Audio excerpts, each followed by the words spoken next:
बहुत जमाने पहले एक शानदार राज्य था जिसका नाम था अयोध्या। उस राज्य के राजा दशरथ अपनी प्रजा के लिए इंसाफ पसंद और दयालु शासक थे। उनके 4 बेटे थे, राम, भरत, लक्ष्मण और शत्रुघ्न। इन सब में राम सबसे बड़े और सबसे नेक दिल थे। राम की शांति, ईमानदारी और मर्यादा सब लोगों को पसंद थी। उनकी शादी मिथिला की राजकुमारी सीता से हुई थी, जो अपनी पवित्रता और सुंदरता के लिए मशहूर थी। राजा दशरथ ने जब सोचा कि अब वो अपनी राजगद्दी राम को देंगे, तो पूरे राज्य में खुशी की लहर दौड़ गई। लेकिन उस वक्त उनकी एक रानी कैकेयी ने अपना पुराना वरदान मांग लिया। उसने कहा कि मेरा बेटा भरत राजा बनेगा और राम को 14 साल के लिए वनवास भेजना होगा। राजा दशरथ का दिल टूट गया, लेकिन मजबूरी में उन्हें वादा निभाना पड़ा। जब राम को ये खबर मिली तो उन्होंने मुस्कान के साथ कहा, पिताजी, ये भी मेरी मर्यादा है, मैं वनवास जाऊंगा। सीता ने कहा, प्रभु, मैं आपके बिना कैसे रह सकती हूँ, मैं भी आपके साथ चलूंगी। लक्ष्मण ने जोश से कहा, भैया, मैं भी आपके साथ ही रहूंगा। और यूं राम, सीता और लक्ष्मण जंगल की तरफ रवाना हुए।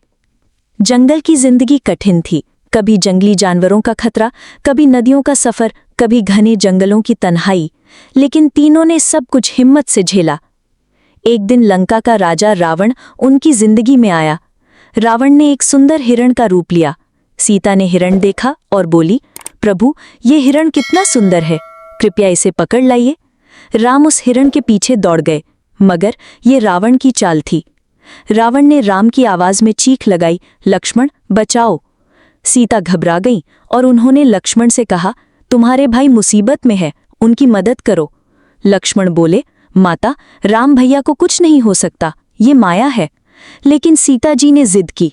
मजबूर होकर लक्ष्मण ने एक रेखा खींच दी और कहा, माता, इस रेखा के बाहर कभी मत जाइएगा। जैसे ही लक्ष्मण गए, एक साधु के रूप में रावण आया और भिक्षा मांगी। मर्यादा के चलते सीता जी रेखा के बाहर आई और तुरंत रावण ने अपना असली रूप दिखाया। उसने सीता जी को पकड़ लिया और पुष्पक विमान में बिठाकर लंका ले गया। जब राम और लक्ष्मण वापस आए और उन्हें पता चला कि सीता अगवा हो गई हैं, तो उनका दिल दुख से भर गया। राम ने शपथ ली, मैं अपनी सीता को वापस लाऊंगा, चाहे दुनिया के किसी कोने में क्यों ना हो। इस सफर में उन्हें एक नए दोस्त मिले, हनुमान। हनुमान राम के भक्त थे और उनमें ऐसी ताकत थी कि वो एक ही कूद में समुंदर पार कर सकते थे। हनुमान लंका गए और अशोक वाटिका में सीता जी को पाया।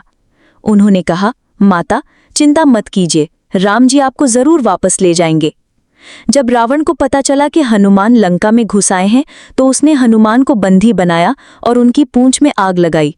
लेकिन हनुमान ने उसी आग का इस्तेमाल करते हुए लंका के महल और गलियों को जला डाला। राम और वानर सेना ने समुद्र पर एक महान पुल बनाया, जिसे राम सेतु कहा जाता है। उस पुल के जरिए वो लंका पहुंचे।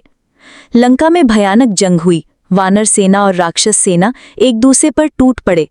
खून की नदियां बहने लगी और मैदान जंग से भर गया। सबसे बड़ा सामना हुआ राम और रावण के बीच। रावण 10 सिर वाला था और अपने शस्त्र और माया का पूरा बल लेकर आया। उसने राम को हराने की पूरी कोशिश की, लेकिन राम ने धर्म, मर्यादा और सत्य की ताकत से उसके एक एक सिर काट दिए। आखिरकार राम ने अपना पवित्र बाण छोड़कर रावण का अंत कर दिया। लंका का शक्तिशाली राजा गिर गया और अधर्म का खात्मा हुआ।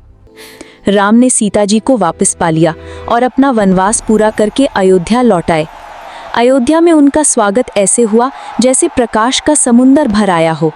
हर घर में दीपक जले, नगाड़े बजे और लोग खुशी से चिल्लाए, जय श्री राम। राम और सीता राजगद्दी पर बैठे और धर्म, न्याय और शांति का युग शुरू हुआ। दोस्तों, रामायण हमें ये सिखाती है कि बुराई कितनी भी शक्तिशाली क्यों ना हो, उसका अंत निश्चित है। सच, सब्र और धर्म हमेशा विजय पाते हैं और जो अपनी मर्यादा और सत्य पर टिकता है, उसका नाम हमेशा अमर रहता है।